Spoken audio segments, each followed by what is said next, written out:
What comes across your mind when you see that? Kids don't do drugs.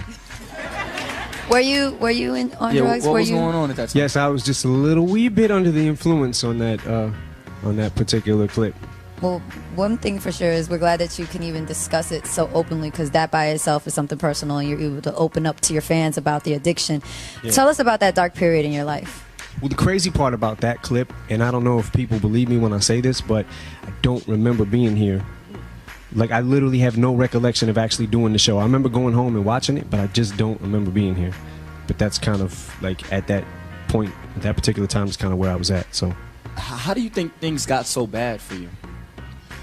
I don't know. I mean, if I had to like try to mark a time period or whatever and try to figure out like where it actually went, I can't. It's hard for me to try to figure out where it went from recreation to a full-blown problem, you know. But I mean, I think that it was a problem when I went to rehab in 2005, and you know, I came out and I wasn't really taking rehab serious, and I came out, I relapsed, and then you know, the proof thing happened, and then I kind of just went way overboard. Yeah, I just kind of lost it. How would you describe yourself as a person while you were on the drugs, and how do you describe the relationship you had with other people, from your family, your friends, even your label mates?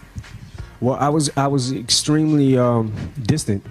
You know, I didn't really talk to nobody. I kind of just went off and just did my own thing. You know what I mean? I'd go home and shut the door, or I'd just go off into a bathroom somewhere and, you know, pop a couple of pills and then be okay. And then, but you know, I was a functioning addict, so I was kind of the worst, an addict of the worst kind. So nobody really knew what was going on. I think just people around me saw like something ain't right. You know what I mean? When we talk about the people that are around you, we know that you, Dr. Dre, and 50 Cent are really close friends, and they're also your business partners.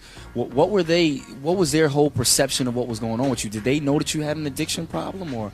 I think that you know, when I talked to 50 and Dre about it, I think that they felt like something wasn't right, but they didn't quite know at that time. You know what I mean? I hit it really well. So was it kind of, because I'm sure that must have been hard for them to kind of even approach you on that, because that's something different. Yeah, I don't think anybody would have actually said anything at that point in time anyways, and I don't think anybody really could. You know, it was kind of a thing that I had to come to the realization of. So.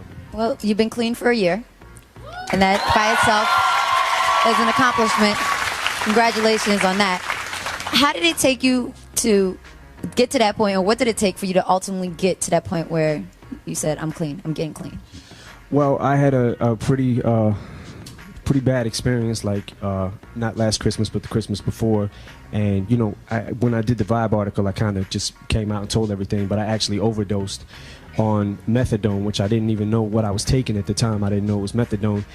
Had a near-death experience where I literally almost died, and then came out the hospital, and about a month later relapsed again. And that's how I knew, like, this is a disease. You know what I mean? This isn't like, this is not nothing to do with willpower. Like, willpower is like, I don't want that piece of cake over there, you know what I mean? So I'm not gonna eat it.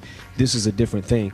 And I had to come to the realization that, you know, when I was ready to face it, like, I'm an addict, you know what I mean? Then, you know, I was ready to get clean. I think that it was overall, it was like the overdose, and then when I relapsed, I kind of shot back up to the same point with the drugs that I was already at, and it just scared me. So I just went to some friends and was just like, yo, I got a problem, I need help. Who were those friends? Well, I'm not gonna say who those friends were. It was just people in my circle, you know what I mean? Just people that I trust. But that's understandable.